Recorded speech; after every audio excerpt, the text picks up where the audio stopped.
Welcome to the Queen Divas, Queens of Fitness podcast. Join your hosts, three-time WBFF world champions and WBFF royalty, Alicia Gowans and Stephanie Ayala McHugh, as we explore all things female health, training, competing, mindset, and living the fitness life every day.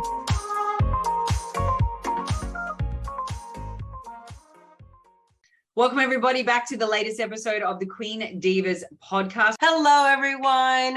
So happy to be on here with you guys again today. On today's episode, I wanted to kind of cover a couple different things because I've had a lot of client conversations. Clients are always coming to us with some internal issues, right, Allie? Like they always come with you, not just with training issues or with, obviously conflicts within the gym. It's just more so internal stuff. And gosh, I was having a client. Some of the things that you see where they're behaving perhaps in a certain way, or their actions they're taking or not taking, give you some signs of some of the things that are happening under the surface, right? So it's like the tip of the iceberg that sunk the Titanic, which was much bigger than what was showing above sea level. Well, this is really what it's like when you're dealing with some clients, right? Like you're literally having a conversation about one thing and it's one small thing, but the thing that the undercurrent underneath is actually much bigger and deeper, right? It's a trigger. I think it's just a lot of the internal stuff that has been dug for a long time. And it may actually be from your parents, from your childhood, from, how you grew up. And I think a lot of this has a lot to do with how we are raised and how we see life and how we're told our stories as a young child.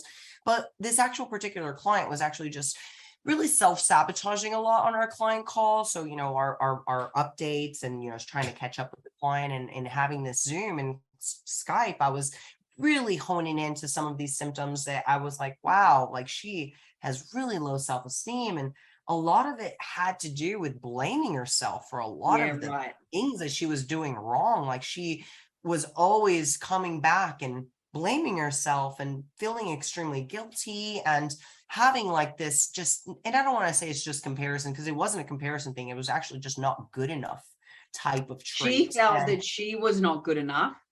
Correct. Yeah, right. And was it in the context of training prep, or was it in other areas in life? This is in life in general, Allie. Yeah, This is just not just, I think this is where it really starts though, right? Like this is outside of the gym. We don't do well in the gym when we have when we feel less than anything else when we walk in the gym, right? We already feel lesser than everybody when we're in there. They know what they're doing, I don't.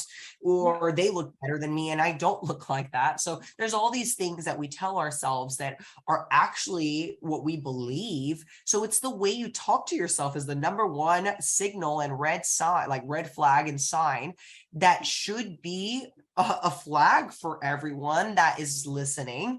If you are one of these individuals that is dealing with low self-esteem, you are going to be that person that is constantly really naming yourself, talking to yourself badly, talking down for the things that you do rather than actually trying to be better at the things that you're doing. You're always trying to shame yourself. You're trying to feel guilty. You are always, again, blaming for the situation and taking the blame and feeling sorry that you're sorry for it. When in reality, there's a lot of other circumstances that have to do with this. And you're actually trying to tell yourself you aren't good enough and that you're actually the one at fault for these things. When in reality, there might have just been the fact that and possibly a lot bigger than just you, right? The issues and the systemic issues might be coming from dynamics that are outside of your control, other people, right? What I'm trying to say, it's the environment, circumstance. It's not you, but you're the one blaming yourself.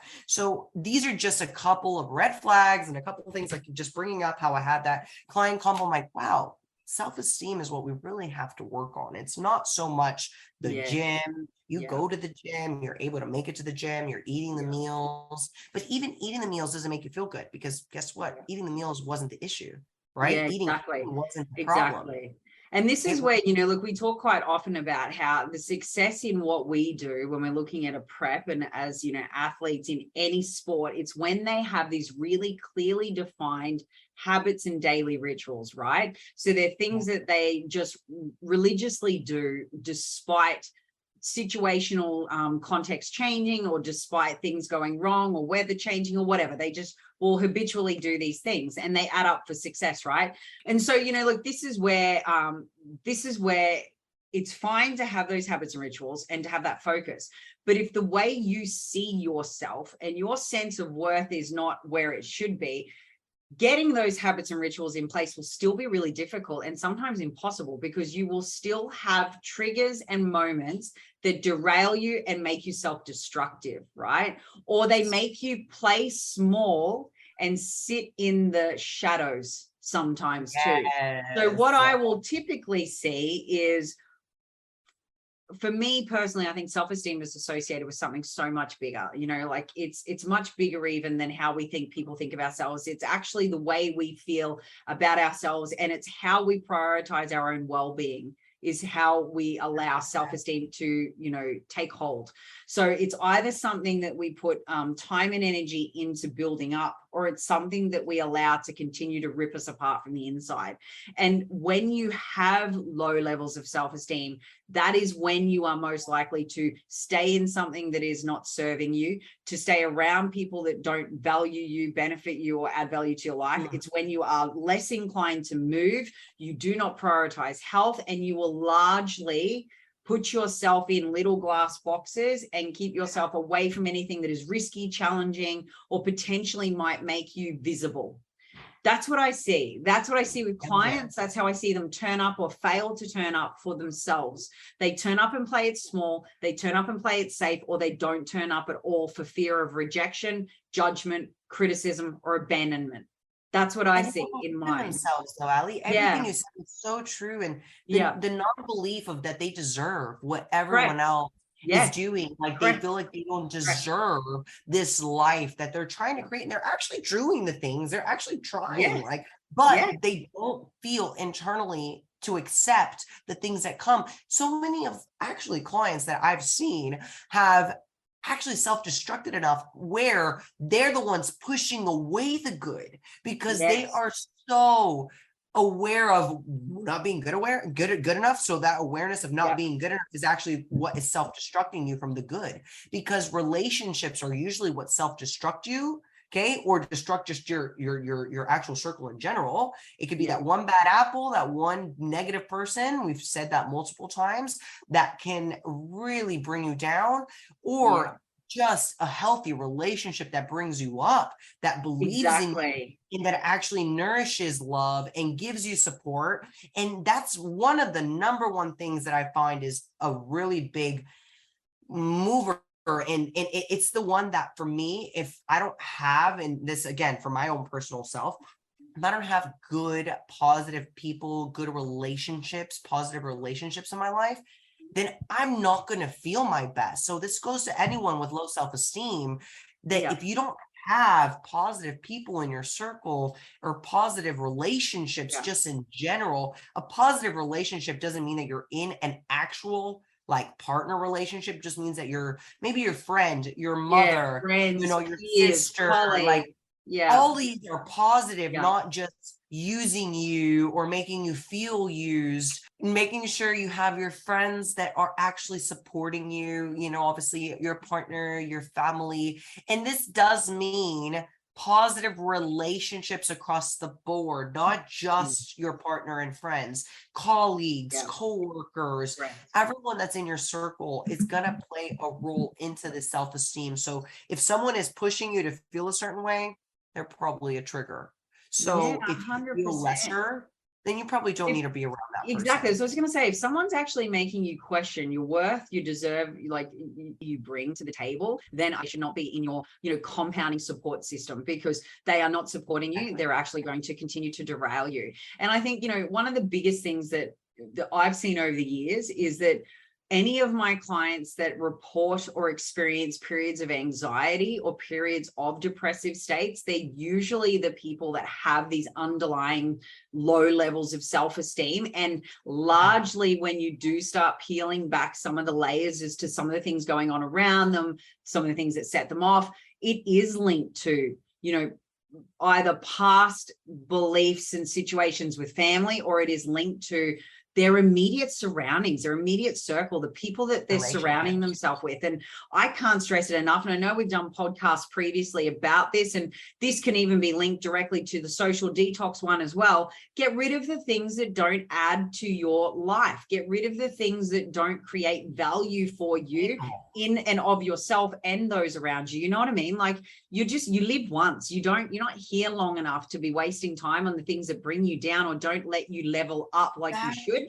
Because all low self-esteem does is position you to be statistically less than the others around you, because there is statistics to show that higher self-esteemed individuals will always be more successful in school, in work, in relationships, in sport. So if you know that you want to be better, I would 100% spend time recognizing self. Like, start to sit down and establish, how do I see myself? Where am I perceiving my value to be? What is my current sense of self-worth? You know, what does set me off? And if I know I do these self-destructive behaviors, get really raw and honest with yourself. And I give my guys homework. I give them really quite confronting questions. And I'm like, don't answer me now. I want you to go away. And in the next week, I want you to reflect on this and come back and let's discuss it, because there is no point hiding anymore. And there's no point playing small in your own life. You've got to tackle it by the balls and literally make it what you want. And you're capable. You are 100% capable. You're 100% worthy. You 100% deserve it. So don't think anything less, right? And that first immediate, what do I feel about myself genuinely, is, I think, your starting point to establish 100%. Where do I sit on the self-esteem spectrum, and what work do I need over here? Like, I'm just like, yes, Allie, preach it. Yes, go. Like, I'm over here like, sister. I'm like over here, hallelujah. I'm back here. I'm like, it is literally like she is preaching it. And honestly, what she just said, and it hones into affirmations, because if you aren't talking to yourself positively and telling yourself how you want to see yourself and what you believe in yourself, what you love of yourself. And I understand that there is more than words. Like, you have to believe it. Like, you can say it, not believe 100%. It, right? Like, you can 100%. Say a sentence, you can say a phrase, and you're just looking in the mirror like, I really don't believe what I'm saying. But then you can actually start trying to believe the words that you're saying, and truly inside, internally feel that you believe them. It takes time. It takes practice. But it really does. Actually, it really does. And it's about consistency, right? It's like anything else. It's flexing that muscle, and that muscle doesn't get developed, and it does not get to a place of growth until you repetitively master the execution of the muscle. So repetitively look for the things you're actually good at. Instead of pulling apart all the things you're not, or the body parts you don't like, or the people that, you know, you think, looking for the good, look at what the bad, you've got, and find the things you're actually happy with. Now, it might be something like, you're just very kind, you know, or you might be great at empathy and empathizing with people. It might be that you have a natural giving nature. It might be that you're a person of service. It might be that you love to feed others. It might be like, there is a million and one different things that have nothing to do with your economic well-being or your physical appearance, right? There are qualities and characteristics about you that you should be looking at and going, I fucking love that about me. I'm great at this. Yes. I love that you brought up the traits, because the traits are one of the things that you should be looking at in what you love about yourself. But what are the things that maybe you're skilled at that you don't? Yeah, that you're good at. That you don't actually try to give yourself a little props for. What if you're really good, I don't know, like carpenter or an actual craft at, I don't know, you may be really good at knitting, and you may be really good at some particular, I don't know, it doesn't have to be a sport. It could actually be a craft, right? Like it could be something as simple as, you know, trying to, you know, do the yard. I mean, bringing up the yard again. Literally be anything. Honestly, let me tell y'all, like Exactly. landscapers, they have a craft, because I can't do the yard the same way that they do. 100%. But then you have something you're skilled at and you're good at. We really hone into what it is that you're good at. If you're, good at fashion, good at styling, then, obviously hone into the fact that you're a great at sense of fashion. You're not nothing to do with fashion. You're nothing to do with fitness, nothing to do with anything that is skill related. Then find something that you are good at. Actually good at. Are you good at cars? Exactly. Are you a good mechanic? Are you a good, obviously type of, I don't know, whatever field you're in, you're good at something, but you got to find it, and you have to actually look in and say, I'm pretty damn good at it, and be cocky about it, be proud about it. Exactly. Because that's then how you will build it. Having that, toning in on it, like celebrating it even, and doing it frequently. So number one, recognize what you're good at. Like find out, start to sit in it, start to really marinate in it, and know you're great at it, because that's how you do start to develop some self-esteem. The second thing that I would always say is to be really kind to yourself. So even when you find yourself doing something that you're like, and I do it even, I'll be like, oh, you bloody idiot. Like that's, I do it a I lot. 100% handle that way better than you did. You know what I mean? Or, God damn it, Alicia, I'm guilty. that's an inside voice moment that shouldn't have come out your mouth. Like I have those moments. And then when you do them, instead of like being like, you're a fuckwit, you've kind of got to go, I now just laugh at myself, and I'm like, okay, all right, well, there's mud on your face. It is. You probably could have handled that better next time. And then, you just have the same conversation you'd have with your best friend. It'd be like, Stephanie, love, that was pretty fucking raw. Probably shouldn't have said that. Next time, baby, fucked up a little bit. Baby, we approached Karen like this. And instead of slapping her around the face, we might, because I totally would. Yeah, you coach yourself through a better behavior, or you coach yourself through, a way you could have approached a scenario that you're beating yourself up about differently. Exactly. So instead of being like, you're an idiot on a loop and you've done that wrong, or you've been less than, or you've completely fucked that. Instead of doing that to yourself, just be like, hey, take yourself aside like you would your best friend and be like, hey, mate, you know what? Like, there's a learning here. Let's take it. Let's not dwell in it. Let's move forward. And next time, this is how you're going to approach this same situation. And then you move forward, it's just be kinder to yourself in your moment of flaw, and in your moment of failing, and in your moment of growth, because a flaw and a failing and a missed something is not a total loss. It is an opportunity for growth from that point. And that's how you would tell your best friend to treat it. So you tell yourself the same thing. It's so and true. Over time, you'll build confidence with your ability to address scenarios. You'll build confidence with your ability to heal after something that you feel less than from. And I think more importantly, you're going to build your self-worth of your own value, because you're speaking to yourself in a much nicer way. In the nicer and kind way, even comedic way, because I think that where you just touched was that, I'm like, I'm the jokester to myself, telling myself, well, I guess, like you're just trying to play pranks today, you know what I mean? Like, and I'm actually doing things wrong, but I'm like, I'm pranking myself essentially. I'm like, just kidding, Stephanie, like literally Stephanie. Yeah. And you have these moments where, yes, you might have told, and I relate, Allie, like super guilty right there about, oh, you dumbass, oh, fuck, you fucking stupid, like, all the things that you say, like, and they're just reactions. They're reactions for the way we speak to ourselves for what we did, right? For our actions. It's the reaction to our actions. And that's what we need to change. The reaction to the actions you make are the narratives that we're trying to change up here, whether if it's comedic, trying to be a little bit more soft on yourself, kind to yourself, that what you did wasn't something that you tried to do, was a habit. It was something, a cycle you're trying to break. So the same way you speak to yourself is trying to break the cycle of speaking yourself that way, is the same way you're trying to break the habit of what you did redundantly. Because it could just be the same thing that you're trying to break for long time. It could be, for example, I've been trying to get Carrie to leave the freaking keys in the same basket as me for a long time, but I can't get them to leave the damn keys in the same freaking basket as I do.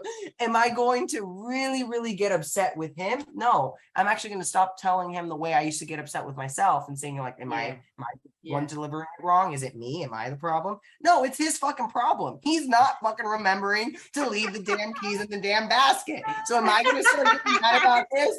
No, I'm just putting in like a very sore example, but I'm not going to get mad at myself about this. This is something that we have to learn, that there's other people's problems that we're blaming ourselves for, that there's really no reason to. So look in and look at whether what you're dealing with is actually something that's starting from you, starting from within, because we could be the ones that are the ones causing the issue and thinking we're lesser. Obviously, the key problem is not my issue. But I'm just giving an example of how we could easily blame ourselves for maybe I didn't deliver it right. Maybe I didn't tell him. Maybe I didn't tell him where to put it. Maybe it was me. We see this a lot. And then that's just a questioning on your self-worth again, because you actually then start to doubt yourself. You actually then prioritize someone else's feelings above your own. Like there's a whole bunch of things. And I guess talking about that and the prioritizing other people's feelings, the biggest thing I think you need to do is learn how to say no. Learn how to say no. Learn how to prioritize self and be like, no, like my needs right now are more validated than yours. Sorry. You know, like I think that that's something people need to do, because when there's the feeling like you constantly got to say yes, you constantly got to please all these people, you constantly got to be available. Where do you matter in that? Because you freaking don't. And that means your self-esteem is so low, you put other people in front of you. You put everyone else first. That's right. Now, I'm a big believer that there is some merit in actually prioritizing others and being of service to others, because I'm an of service person, but I do not, never. And I don't think anyone should. And really, it comes down to actually trying to look at what the issues are, because if your issues come from internal, it's not external, meaning it's not other triggers that are causing this. And it's really those stories that might have been from childhood, because that was what your mother or your caregiver told you your whole time, that's why you were lesser or you weren't good enough, or like, oh my gosh, you're stupid for doing this. It's really important to really hit on these areas that were trigger points that we have to band-aid up and actually try to, really heal, because we band-aided them up for so long. That band-aid now is causing issues in your adult life that you're actually making a whirlwind of other issues in your life. So we're trying to find, what is it that makes us low self-esteem? Is it from childhood? It may not be any trauma. It might just be yourself. It might have been a boyfriend. It might have been a cheating relationship. It might have been, obviously children. Oh my gosh, so many things. It could have been really, really bad past trauma that we don't even want to speak of, right? But it's looking in and trying to find, why is it that I'm telling myself and talking to myself this way?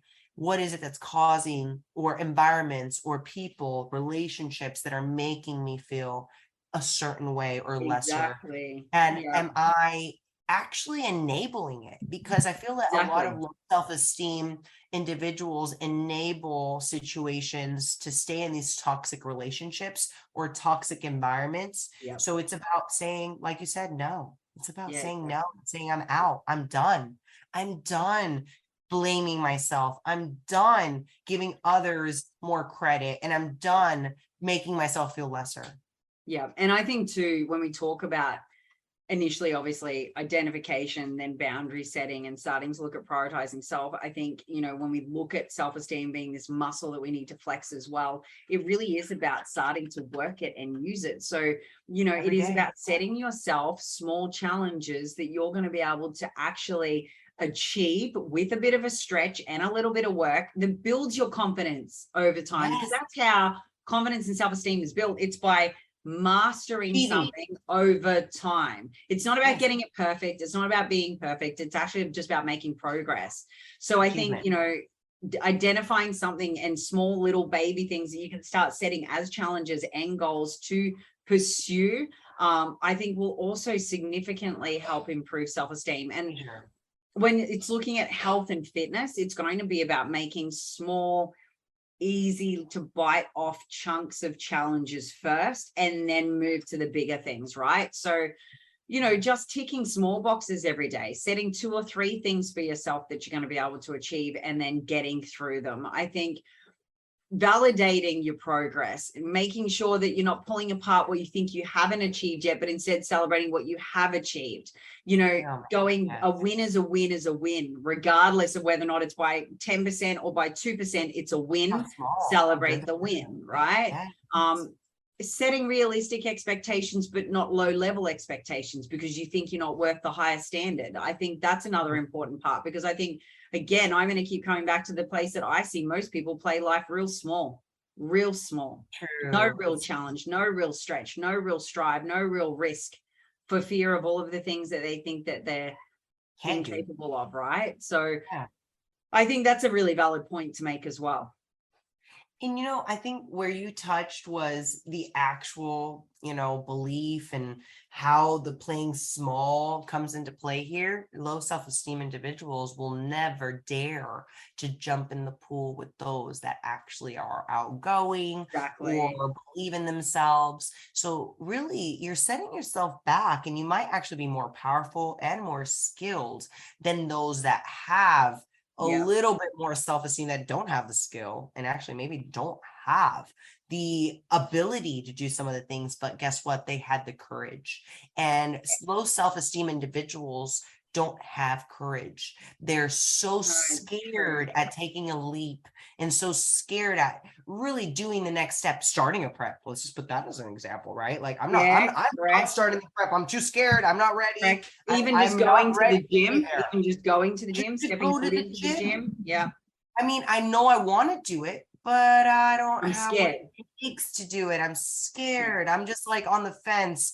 You don't believe in yourself. It's so important to make sure that you are telling yourself the things that you want and you actually take action towards them. You don't just wish and sit on the sideline and watch others do it because they had enough courage to do it. They did it.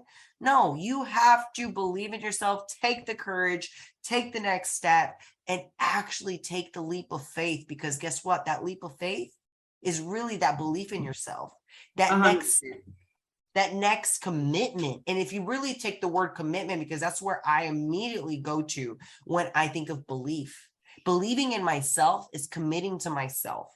So if you can't believe in yourself, you're really never self-committing. So ask yourself, even if you have low self-esteem, am I willing to self-commit to myself to be better? No matter. That's a good point. It's like if you're not going to commit to yourself, how can you expect anyone else to actually validate you or see you higher than they currently do either? I think that developing a situation where you have a sense of belonging is important, and that means that you've got to get around people that back you to back yourself. If you're not getting that, again, I think you need to detox your circle and detox your socials and detox whatever needs to be detoxed. I think the largest thing is, how are you currently identifying with yourself? Like, what is your identity? I think when I think about self-esteem too, I think, how do I want to be perceived, and how do I want my legacy to be left on the planet? And that validates for me where I'm going, the direction I'm going in, and how I'm, viewing myself as well. And that, when you've got a really great level of clarity across all those things, I think your behaviors and your actions and the things you prioritize and put your energy into are relevant and where things should be going, right? Like, I also see self-esteem as something where people are a bit directionless, where they just don't know what they're doing, where they're going, who they are, their impact on the world, what they want to leave behind. And I think it sounds like a pretty big and daunting process, but I'd argue that everyone should at some point ask themselves those questions. You always have purpose. And I think that the reason why we feel maybe lost, or those that have lower self-esteem, is, again, that trauma they were built up on, right? Like a lot of childhood trauma. Then from there, they believed that trauma that was, obviously taught or, told to them. And from there on, they actually have now lived this life in a limbo world with no purpose, right? They don't feel like they have actual purpose through life, which then makes them feel lesser than these people that have maybe a goal to, you know, fulfill, and you don't have this fulfillment because you never really strived to do something because you felt not good enough to be in that position. And you are good enough. You just have to make yourself believe that you're good enough. Once you believe that you have all the tools, and maybe you don't have the tools, and that's okay. But you can go get them. You can go and freaking get the tools to put in your toolbox. Right now, maybe your toolbox is empty. Maybe you don't have the excess, you know, obviously all equipment to be able to do the building and things that you want to do, like these others that you're looking at. But you have the ability if you actually work internally first. Stop trying to just do cardio and training to fulfill these gaps. These gaps are not going to be fulfilled through even getting physical results. Honestly, you're going to get to that. You're going to have a trigger at some point that's going to set you off. Yeah, 100%. I have some athletes, Ali, that they look phenomenal. And I mean this, and I'm sure you have the same thing. They look so freaking good. They could literally be a pro right now. And they are so scared because they don't believe in themselves that they can actually compete. They will never take that next step because they're so in their head that they're not good enough, that what they're physically at isn't what they think is going to be, you know, obviously a pro status. But then again, that goes to show you how much trauma and relationships come into play. Relationships a lot of the time, I find. It's most of the time. But getting the support. But hey, Ali, that relationship wouldn't be able to dictate their world if that trauma didn't happen in the first place. So it kind of goes hand in hand. You might have had this trauma you have to break through and actually see someone for. It's okay to see a therapist, man. Like, so many people have issues and gosh, like they don't seek for help. So make sure you go see a professional. You actually get some help. You seek for help, because we always have someone that can actually help us get out of these things. Whether if it's low self-esteem, it's actually, you know, a little self-destructive, maybe stuckness that we're having. We actually had our therapist that we had on the call on our podcast a few episodes ago. That was one of the top episodes that everybody loved. I mean, it's okay to get help. Like, we 100% strongly recommend it. And I think for a lot of people, it's probably the missing loop, right? But I think, you know, look, from today's conversation, it's pretty easy to see that if you're in your own way, you're literally preventing yourself from achieving greatness, right? In any level in your life. And the stats and the research shows that, you know, the massive correlation between those that have high self-esteem to success. So success isn't something that you just fall upon. It's something that you gain through your actions, your behaviors, your beliefs. And, you know, what we've largely dove into today is the fact that, you know, sitting with yourself and starting to identify these things and work on them is going to be key to becoming more successful and being what you perceive other people to be better than you at. The way to bridge that gap is to actually bridge the gap with yourself. You know, like I think self-esteem is the one thing that most people need to prioritize first. Love everything. Yes. It's work from the inside out. And it goes away from us talking about gut health and, you know, obviously all the internal markers that need to be prioritized internally. This is the self. This is your actual self-confidence, your self-esteem, your self-worth that we're talking about. If you don't see yourself. I think my son's got great self-worth. Have you been listening to him? He's in the kitchen. We love George. It's okay. Up a storm. He is so confident already, building up his self-worth. He's that's actually affirmations. I'm sure he's giving himself some affirmations every day. How badass of a boy he is already, traveling the world. He's a G. He's baby G for a reason. He's a baby G, baby Yankee George. I love it. Well, look, on that note, actually, I think I'll wrap it up because I think he's probably also yelling at me to tell me that he's ready for food. But for everybody listening to this, I hope that there's been something that you've taken out of it, even if it's just to identify through some of the things we've discussed that you may actually be victim to this. You may be victim to low self-worth. You may be, not achieving the things you want because you're just not getting past yourself. And that you're just not reaching your potential because you're limiting your own self. You know, I think this is something that if a lot of people could improve upon, we'd see a lot more being achieved. That's for sure. Internal battles are where it's all at, y'all. Like, no matter where you're at in your journey, you could be a beginner, you could be an advanced athlete, you are going to have internal battles no matter who you are. But whether they stop us from actually achieving the next level of our life is up to us. It's up to you whether you're willing to break that cycle, because it's something that is within you. It's nothing that is external. It's all within us. So make sure you're looking in, asking yourself those deeper and harder questions, making sure you're being real with yourself. You're not telling yourself those excusing lies and soft stories that make us feel better.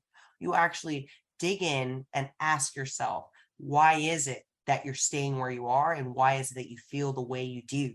Normally, we'll be able to find the answer through our environment, through our relationships, or through what the stories we're telling ourselves. So low self-esteem is actually something we can build up just like a muscle.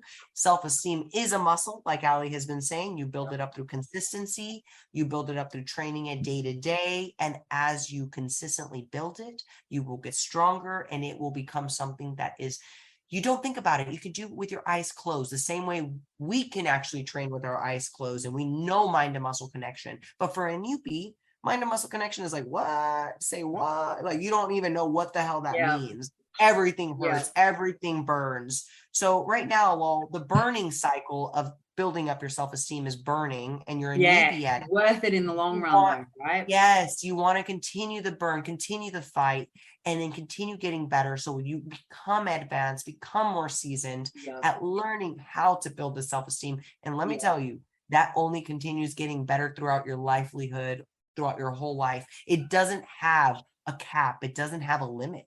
Honestly, low self-esteem itself can have a floor, but the sky is the limit when it comes to high self-esteem and confidence. So just keep building it. There is no limit. Love it. That's a great way to end, Steph. Great statement. Well, everyone, I hope that you enjoyed today's episode, and, you know, we would love to hear from you. Please share if you think there's someone that could benefit from hearing some of the stuff we've discussed today. Comment, and also, you know, give us some feedback. We always love that. Make sure you're following us on all the channels. You leave us a good rating, and we would love to hear from you with regards to any topics you'd like us to cover off in the coming weeks. Thank you, everyone, for listening. And until next time, have a great one. Thanks. Bye, Steph. Bye. Thanks for tuning in to another episode of the Queen Divas, Queens of Fitness podcast. Make sure you follow us on Instagram at Queen Divas Pod, on Twitter at Queen Divas 4, and follow our hosts on Instagram, Alicia at Alicia Gowans _WBFF Pro, and Steph at Stephanie Ayala 7. See you all next week.